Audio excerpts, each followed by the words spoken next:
Hi friends, welcome back to my channel. और आज का जो हमारा टॉपिक है वो है साइनेप्स एंड न्यूरल ट्रांसमिशन। तो टॉपिक को स्टार्ट करने से पहले मेरी आप सभी से एक रिक्वेस्ट है कि अगर आप हमारे चैनल पर नए हैं तो चैनल को सब्सक्राइब करके बेल आइकन को प्रेस कर दीजिए ताकि जैसे ही हमारी कोई न्यू अपडेट आए आप तक उसकी नोटिफिकेशन जल्द से जल्द पहुंचे। तो without any time wasting let's start it.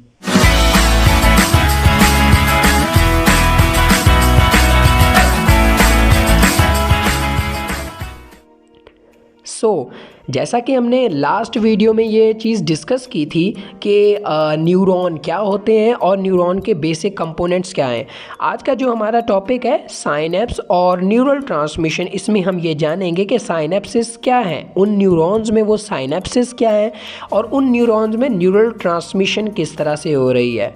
तो फर्स्ट ऑफ ऑल है साइनेप्स। साइनेप्स बेसिकली दो न्यूरॉन्स के दरमियान वो छोटी छोटी गैप को कहा जाता है। इसकी अगर हम डेफिनेशन की बात करें सो a teeny space between two neurons that is called synapses। अब ये जो साइनेप्सिस है हमें पता है कि ये स्पेस दो न्यूरॉन के दरमियान है। अब दो न्यूरॉन जो हैं, एक न्यूरॉन का एक्सॉन और दूसरे न्यूरॉन का जो डेंड्रॉइट है, इसे ही हम साइनेप्स कहते हैं। इनके दरमियान जो स्पेस होती है इसे ही हम साइनेप्स कहते हैं। अब इनको हम प्री सिनेप्टिक मेम्ब्रेन और पोस्ट सिनेप्टिक मेम्ब्रेन भी कहते हैं। अब जो हमारा जो प्री सिनेप्टिक मेम्ब्रेन है जो कि एक्सॉन वाली जगह है, इस जगह में बेसिकली छोटी छोटी वेसल्स होती हैं। इन्हीं वेसल्स के अंदर वो न्यूरोट्रांसमीटर्स होते हैं या वो केमिकल्स होते हैं जो कि आगे रिलीज़ होकर नेक्स्ट आगे फायर होते हैं, डेंड्रॉइड्स पे फायर होते हैं। उसके बाद सेकंड है पोस्ट सिनेप्टिक मेम्ब्रेन। अब ये जो पोस्ट सिनेप्टिक मेम्ब्रेन है इस पे छोटे छोटे रिसेप्टर्स लगे होते हैं। जैसे ही न्यूरोट्रांसमीटर प्री सिनेप्टिक से फायर होते हैं ये केमिकल्स आके पोस्ट सिनेप्टिक मेम्ब्रेन के रिसेप्टर पे आके अटैच हो जाते हैं। अब देखें बेसिकली हो क्या रहा है, जैसे ही एक न्यूरॉन स्टिमुलेट होता है वो केमिकल को रिलीज़ करता है, वो केमिकल आके पोस्ट सिनेप्टिक मेम्ब्रेन पे अटैच हो जाता है रिसेप्टर्स पे।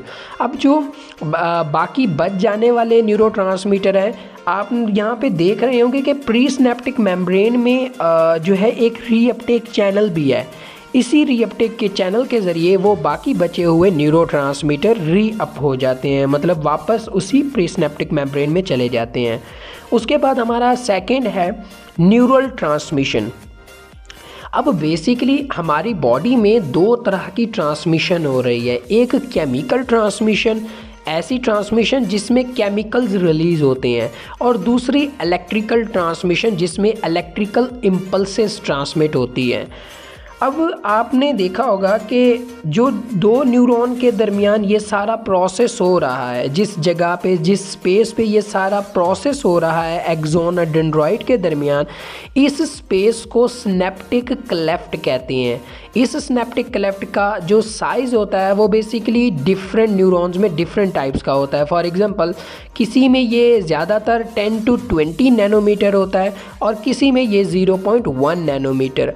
अब बेसिकली हमारी जो केमिकल ट्रांसमिशन और इलेक्ट्रिकल ट्रांसमिशन है वो इसी साइज़ पे ही डिपेंड करती है। और जैसे कि हमारी जो केमिकल ट्रांसमिशन है, ये केमिकल ट्रांसमिशन ऐसे न्यूरॉन्स जिनमें जो साइनेप्सिस की स्पेस है या डिफरेंस है वो 10 to 20 नैनोमीटर है, उनके दरमियान क्योंकि उनका फ़ासला इतना ज़्यादा होता है कि उसमें इलेक्ट्रिकल ट्रांसमिशन नहीं हो पाती, तो इस जगह पे ये केमिकल्स रिलीज़ होते हैं, ये न्यूरोट्रांसमीटर्स रिलीज़ होते हैं।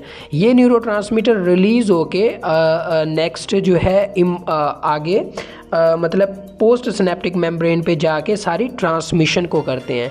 जो सेकंड हमारी है इलेक्ट्रिकल ट्रांसमिशन, ऐसे न्यूरॉन्स जिनके दरमियान फासला 0.1 नैनोमीटर या इससे भी कम है उनमें इलेक्ट्रिकल ट्रांसमिशन होती है। क्योंकि इलेक्ट्रिक ट्रांसमिशन में इम्पल्स, जब भी एक न्यूरॉन स्टिमुलेट होता है और वो इलेक्ट्रिकल इम्पल्स को जनरेट करता है, वो इलेक्ट्रिकल इम्पल्स बाज़ औक़ात ऐसे न्यूरॉन्स के दरमियान जिनमें 0.1 नैनोमीटर का फासला होता है इनसे डायरेक्टली पास होके नेक्स्ट न्यूरॉन में चली जाती हैं, उनको इलेक्ट्रिकल ट्रांसमिशन कहते हैं।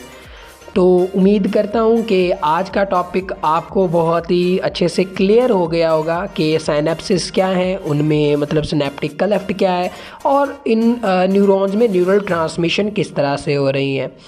तो मिलते हैं फिर हम नेक्स्ट वीडियो में नेक्स्ट इन्फॉर्मेशन के साथ। तब तक के लिए बाय बाय।